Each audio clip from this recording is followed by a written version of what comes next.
Assalamualaikum warahmatullahi wabarakatuh. Mari kita awali kisah ini dengan mengucapkan sholawat kepada junjungan kita, Baginda Rasulullah Shallallahu Alaihi Wasallam. Semoga dengan bersholawat, hati kita dilembutkan, dan pikiran kita diterangi oleh cahaya kebenaran. Sebelum masuk ke cerita, jangan lupa klik tombol subscribe agar tidak ketinggalan kisah-kisah penuh hikmah di channel Langkah Kisah. Studio itu tak terlalu besar. Sebuah ruangan berlapis peredam suara hitam dengan lampu kuning temaram. Kamera merekam dari 3 sudut, dan di tengah, duduk 2 orang. Andra Sagara, host podcast Ngulik Politik, dan tamu istimewanya hari itu, seorang pria berkacamata berambut tipis bernama RG, seorang pengamat politik yang dikenal dengan analisa tajam dan pilihan kata yang tak biasa. Hari itu, topik yang diangkat sangat panas. Dugaan ijazah palsu milik Mulyono, mantan pejabat publik. Andra membuka dengan suara datar, tapi sorot matanya menyimpan api. Mas RG, ujarnya pelan, beberapa hari ini publik rame soal ijazah milik Pak Mulyono. Ada yang bilang asli, ada yang bilang palsu. Tapi belum ada yang berani bicara terang-terangan. Menurut Mas RG, apa sebenarnya yang terjadi? RG menyender santai. Ia mengusap dagunya sebentar, lalu tersenyum tipis. Sebelum saya jawab, saya ingin mengajak semua orang berpikir pelan-pelan, katanya. Kadang yang kita anggap nyata, justru cuma topeng. Andra mengernyit. Topeng? Ya, jawab RG. Ijazah itu simbol. Tapi simbol bisa dimiliki siapa saja, termasuk mereka yang tak pernah layak memegangnya. Publik tak tahu bahwa kalimat itu adalah pembuka dari sebuah badai besar. Beberapa menit berikutnya, podcast berjalan dalam ritme yang menegangkan. RG tidak menyerang langsung, tidak menuduh, tidak juga menyebut fakta secara mentah. Tapi ia menyusun kata-kata seperti teka-teki yang membuat siapapun yang mendengar akan berpikir keras. Ia bicara tentang sistem akademik di kampus-kampus besar di Jogja. Tentang bagaimana birokrasi bisa dibelokkan oleh kekuasaan. Tentang bagaimana nama bisa dicetak di selembar ijazah, meski tak pernah benar-benar hadir dalam ruang kuliah. Andra makin penasaran. Apa Mas RG bilang? Ini kasus seperti itu? Bahwa Pak Mulyono tidak kuliah? Tanyanya. RG terdiam. Ia menunduk, membuka ponsel, lalu menampilkan dokumen-dokumen. Cuplikan data yudisium, daftar peserta skripsi tahun kelulusan Mulyono, catatan dosen pembimbing. Nama itu tidak ada di mana-mana, katanya tenang.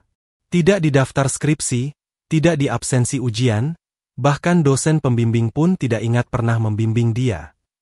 Andra mendekatkan tubuhnya ke mikrofon. Jadi palsu? Tanyanya. RG menghela napas. Lalu dengan suara mantap, menatap langsung ke kamera utama, ia berkata, saya sudah meneliti ijazah itu. Tanda tangan, nomor seri, bahkan jenis kertas, semuanya sah. Tidak ada yang aneh. Maka saya katakan, ijazahnya asli. Tapi yang jadi soal besar adalah, pemiliknya yang palsu. Studio hening. Beberapa detik berlalu tanpa satu suara pun terdengar. Andra terdiam. Ia tahu, kalimat itu akan menjadi viral. Akan dipotong, diputar ulang, dibicarakan. Dan benar saja. Malam itu juga, potongan video itu tersebar di media sosial. 15 detik yang mengguncang publik. Ijazahnya asli, tapi pemiliknya yang palsu. Komentar netizen meledak. Ada yang bingung, ada yang marah, ada pula yang tertawa getir. Jadi, palsu dong. Apa maksudnya asli tapi palsu? Siapa sebenarnya Mulyono itu? Tanya demi tanya membanjiri internet. Namun tak ada satupun jawaban yang benar-benar memuaskan. Karena seperti kata RG, kadang, yang nyata hanyalah topeng. Pagi itu, kampus yang menjadi alma mater dari ribuan pejabat ternama tampak seperti biasa.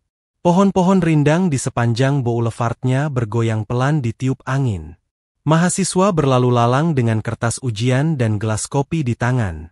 Namun di sebuah ruangan kecil di lantai 2 gedung administrasi akademik, Dua orang pria sedang membuka lembar demi lembar berkas tua yang baunya apek menusuk hidung. Mereka adalah dua staf tata usaha senior.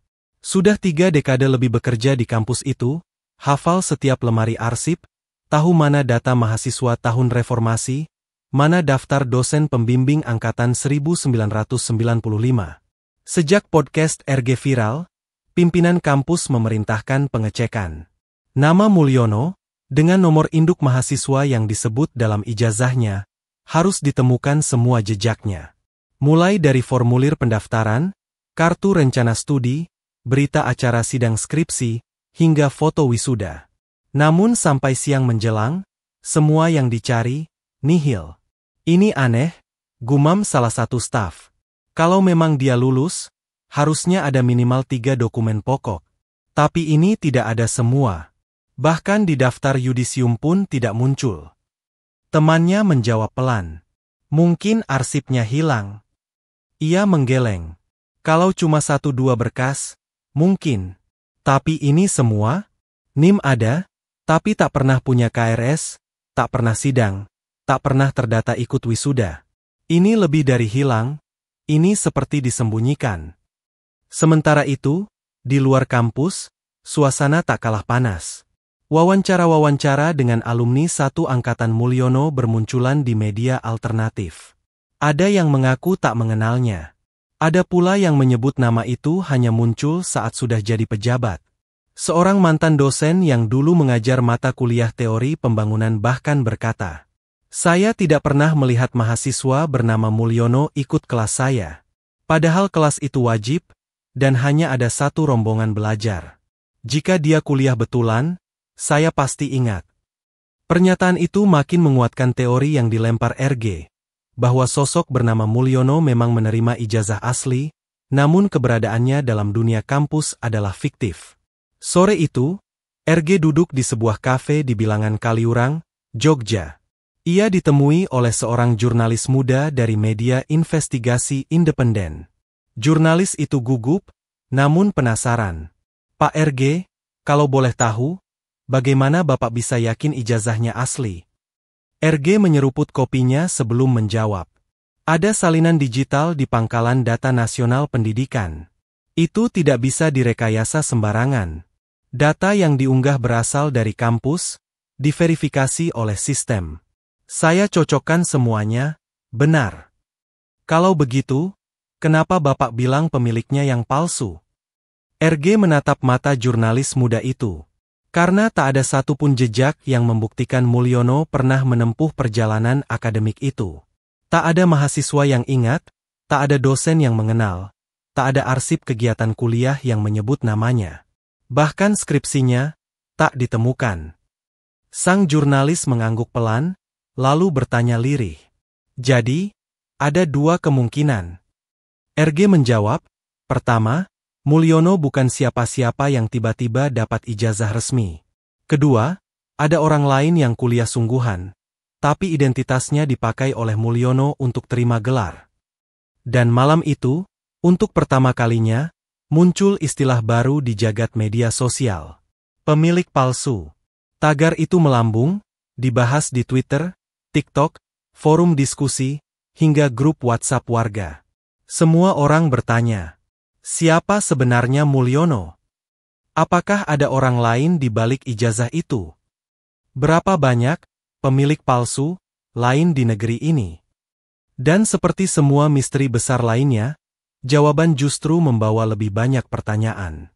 Angin malam Jogja berhembus pelan saat RG berdiri di depan gerbang rumah seorang mantan dosen senior, Profesor Sarwono, yang sudah pensiun sejak 5 tahun lalu. Rumah itu sederhana, dikelilingi pohon mangga dan perdu yang mulai meranggas. RG mengetuk pelan, dan tak lama kemudian, pintu dibuka oleh seorang lelaki tua berkopiah putih. "Assalamualaikum, Profesor, saya RG. Sudah izin lewat WhatsApp sebelumnya." Wajah tua itu tersenyum lembut. "Waalaikumsalam. Ya, masuklah." Di dalam rumah yang penuh rak buku itu, RG duduk berhadapan dengan sosok yang dulu menjadi pembimbing skripsi mahasiswa-mahasiswa paling cemerlang. Ia ingin mengkonfirmasi satu nama saja, Mulyono. Setelah beberapa percakapan ringan, RG mengeluarkan satu salinan fotokopi skripsi. Bukan skripsi Mulyono, melainkan skripsi mahasiswa bernama Hendra Gunawan, dengan tahun kelulusan yang sama dengan yang tertulis di ijazah Mulyono. Apakah ini pernah Bapak bimbing? Profesor Sarwono menatapnya lama, lalu mengangguk pelan. Hendra, ya. Itu anak pintar. Lulus cepat.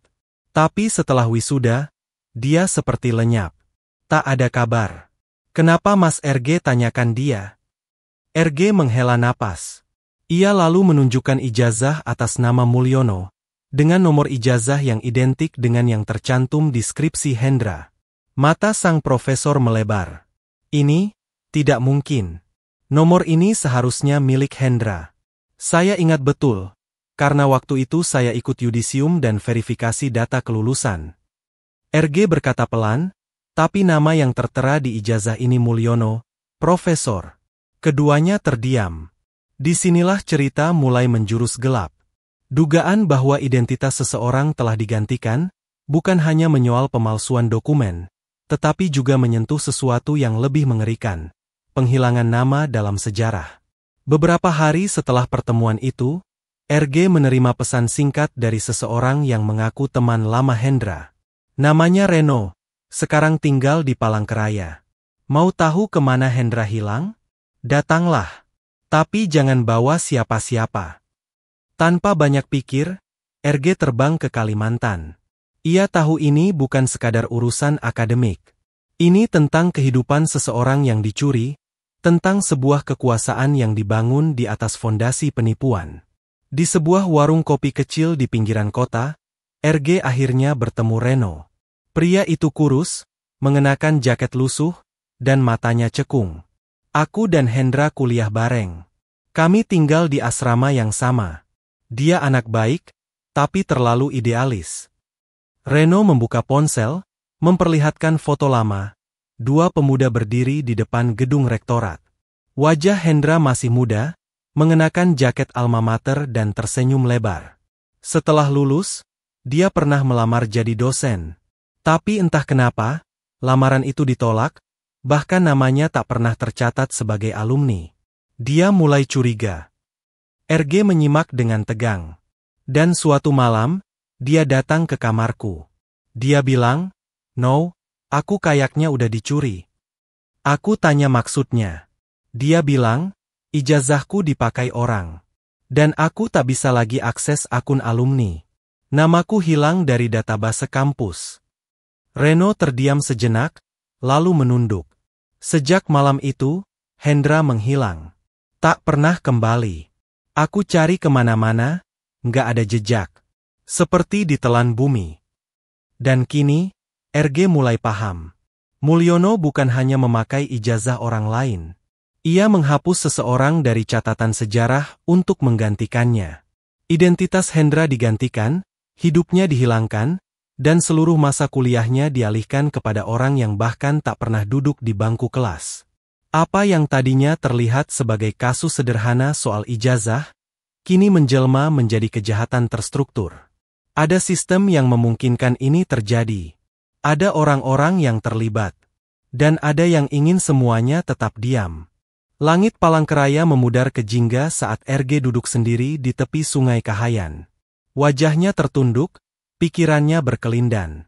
Jika Hendra benar-benar dihilangkan secara sistematis, maka ada pihak yang sangat kuat berada di belakang Mulyono. Dan itu artinya, permainan ini lebih luas dari yang ia perkirakan. Ia membuka ponselnya, merekam catatan suara. Hari ini, aku mendengar sendiri dari saksi hidup bahwa seseorang bernama Hendra Gunawan bisa saja dihapus dari sejarah hanya karena ijazahnya dibutuhkan orang lain. Pertanyaannya sekarang, siapa yang membantu Mulyono melakukan ini? Keesokan paginya, RG kembali ke Jogja dan langsung menuju perpustakaan kampus. Ia mencari jejak digital lain milik Hendra.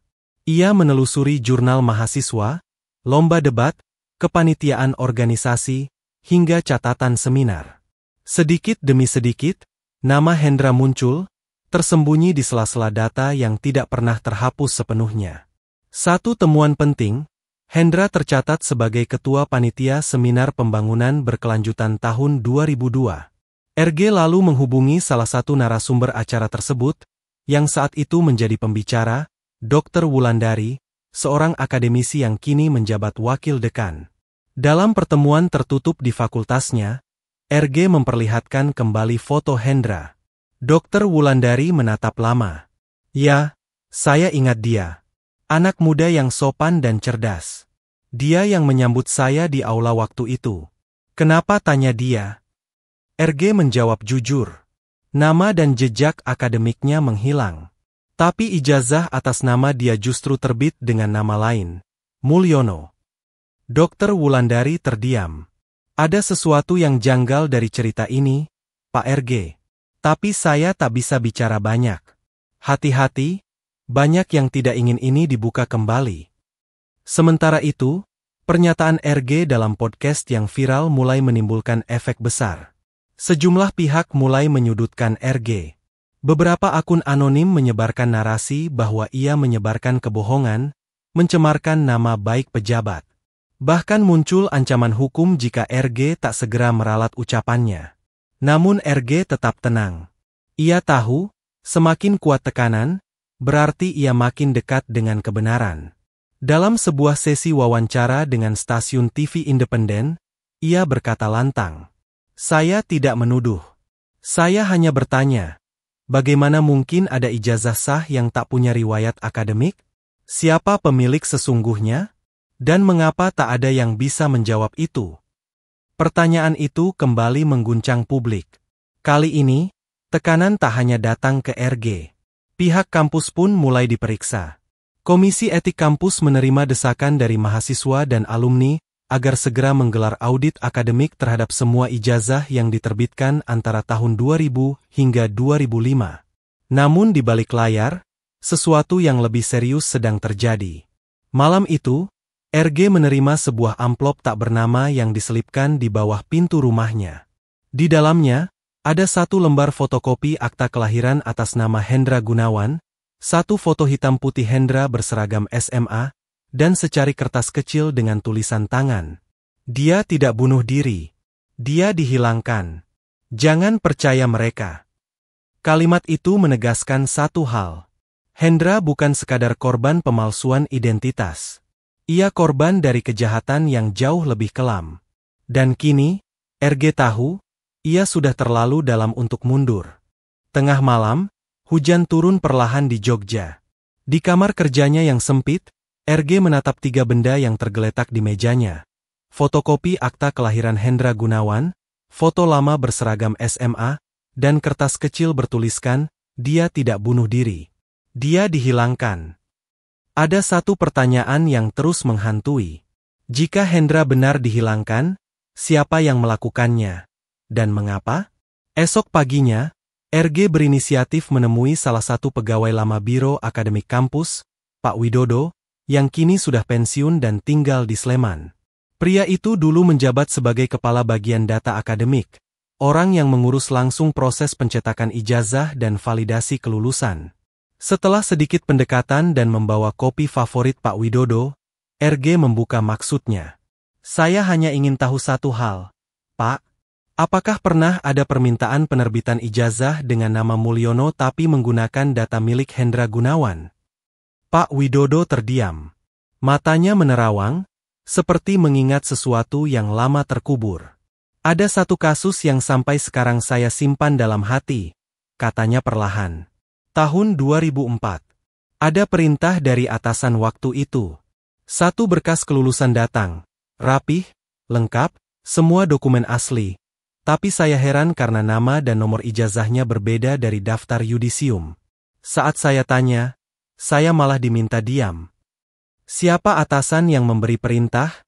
Tanya RG. Pak Widodo menggeleng.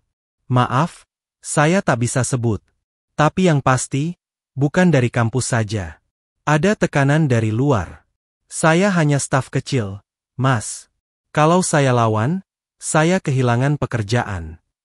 Pernyataan itu menguatkan dugaan RG. Ada keterlibatan pihak luar kampus. Entah dari kementerian, lembaga pemerintahan, atau bahkan jaringan politik, yang membantu meloloskan pengalihan identitas itu. Dan nama Mulyono, kemungkinan adalah bagian dari permainan kekuasaan. Hari-hari berikutnya, RG membongkar ulang semua data. Ia menemukan satu pola mencurigakan. Beberapa orang yang pernah bekerja dalam lingkaran pejabat Mulyono saat menjabat, dulunya juga punya rekam jejak akademik samar. Ada nama-nama yang tidak tercantum dalam direktori alumni, namun memiliki jabatan struktural penting. Beberapa bahkan mendapat gelar magister dari luar negeri tanpa bukti kuliah.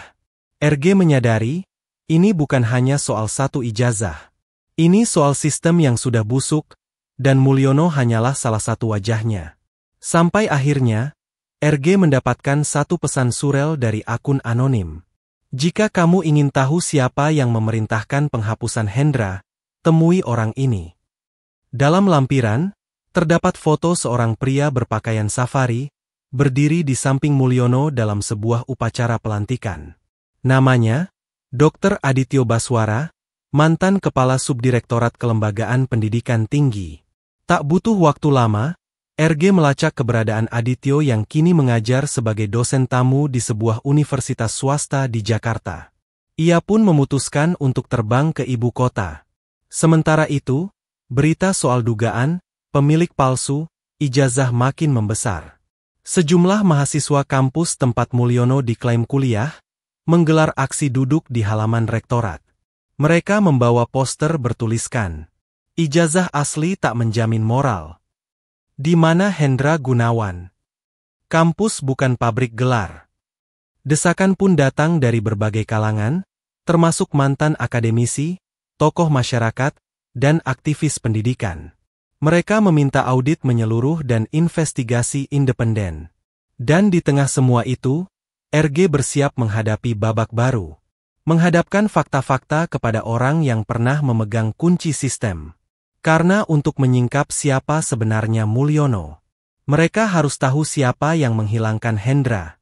Jakarta, sebuah kota dengan gedung tinggi yang menatap langit, namun menyimpan ribuan rahasia di lorong-lorong sunyinya. RG tiba sore hari, langsung menuju kampus swasta tempat Dr. Adityo Baswara mengajar.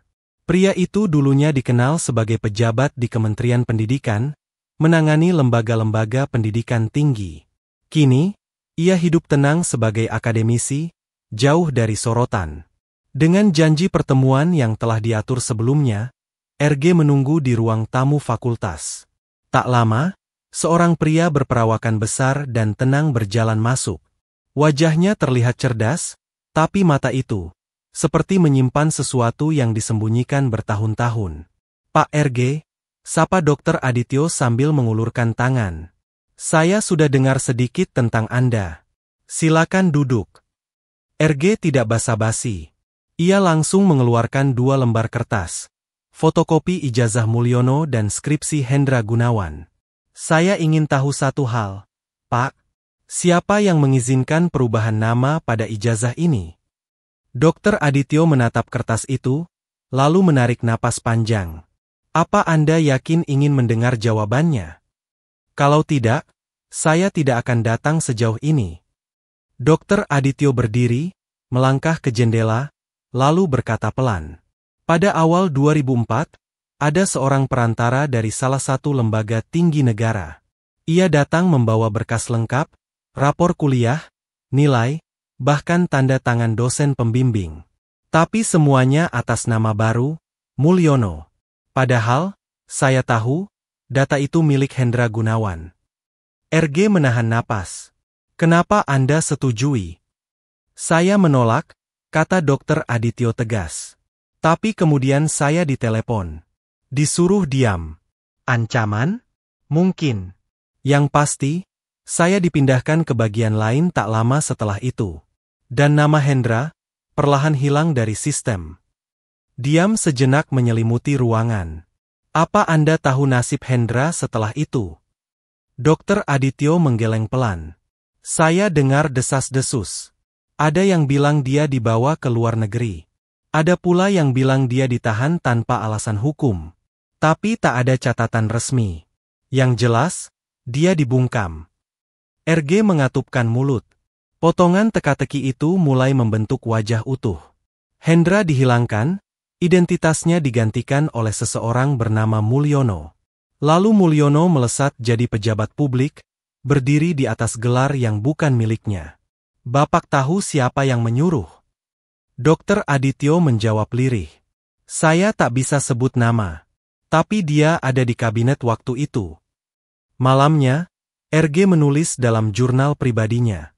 Ada wajah-wajah bersih di layar televisi yang sebenarnya membawa jejak kotor di bawahnya. Di negeri ini, satu gelar bisa jadi tiket emas ke istana kekuasaan. Tapi siapa sangka, tiket itu mungkin milik orang lain. Berita tentang RG yang menemui mantan pejabat kementerian mulai tersebar. Media alternatif memberitakan, RG temukan sumber identitas ganda ijazah Mulyono. Tagar baru pun bermunculan. Siapa Hendra? Ijazah tak berwajah. Asli tapi palsu. Di sisi lain, tim hukum dari kubu Mulyono mulai bergerak. Mereka menuduh RG menyebarkan fitnah, bahkan mempersiapkan laporan ke polisi. Tapi bagi RG, semuanya sudah terlambat untuk dihentikan. Karena esok paginya, sebuah video berdurasi 15 menit muncul di kanal investigasi terbuka. Video itu memperlihatkan perbandingan dua wajah. Hendra Gunawan dalam foto tahun 2002 dan Mulyono saat pelantikan pejabat eselon 1. Lalu muncul satu pertanyaan dalam huruf tebal. Apakah ini wajah yang sama, atau wajah yang menggantikan? Dan di detik akhir video itu, suara RG terdengar pelan. Ijazah itu memang asli, tapi pemiliknya? Dialah yang palsu. Sorotan kamera telah dimatikan, lampu-lampu studio mulai diredupkan. Namun, efek dari pernyataan RG dalam podcast itu masih menyala di hati jutaan orang. Setelah tayangan dipublikasikan, komentar membanjiri kanal tersebut, pro dan kontra bertubrukan seperti arus sungai banjir. Beberapa memuji keberanian RG, yang lain menuduhnya memelintir opini. Namun RG tidak gentar. Di sebuah sore selepas tayangan viral itu meledak, ia kembali ke studio, hanya ditemani kopi dan lembaran kertas hasil penelusuran pribadi. Wajahnya terlihat lebih murung dibandingkan saat siaran. Ia menatap layar laptop, menyaksikan cuplikan saat dirinya berkata, ijazah itu asli, tapi pemiliknya yang palsu. Kalimat itu telah menjadi kutipan nasional. Di layar lain, ia memantau siaran berita. Tiba-tiba, wajah Mulyono muncul. Mantan pejabat itu akhirnya menggelar konferensi pers. Dengan suara pelan, Mulyono berkata, saya tidak ingin berdebat. Saya hanya ingin tenang. Tapi saya siap membuktikan bahwa saya tidak pernah memalsukan apapun. Namun yang membuat publik geger bukanlah pernyataan itu, melainkan kehadiran seorang pria tak dikenal yang muncul bersama Mulyono, mengenakan kemeja putih, rambut tipis rapi, membawa tas kulit tua. Ia memperlihatkan lembaran transkrip asli, dan satu foto tua, hitam putih, memperlihatkan dua pria yang mirip. Satu adalah Mulyono. Yang satu lagi, jauh lebih muda, dan entah kenapa, lebih mirip dengan foto dalam ijazah. RG menyaksikan adegan itu dengan dahi berkerut. Tangannya gemetar saat membuka kembali salah satu dokumen yang ia simpan. Daftar peserta wisuda tahun 1991 di Universitas ternama Jogja. Nama, Mulyono Arif Budiman. Nomor induk, 91104123. Namun di catatan bawah, terdapat tulisan tangan kecil dari arsip fakultas. Tahun 1993, mahasiswa ini dilaporkan meninggal akibat kecelakaan di luar kota. Ijazah dititipkan kepada keluarga. RG menutup laptopnya perlahan. Astagfirullah berarti benar. Suara itu lirih, hampir tak terdengar. Tiba-tiba ponselnya bergetar. Sebuah pesan dari host podcastnya muncul. Besok malam kita siaran lagi. Banyak yang menunggu lanjutan ceritamu, Gus. RG tersenyum pahit. Ia menatap keluar jendela. Di kejauhan, langit Jogja mulai gelap, tapi angin membawa suara adzan dari masjid kampus lama, menggetarkan hatinya. Mungkin, ini bukan soal ijazah palsu, tapi soal Siapa sebenarnya yang berdiri di atas panggung kelulusan itu? Dan siapa yang telah mengambil nama orang lain untuk membangun tahta kekuasaan?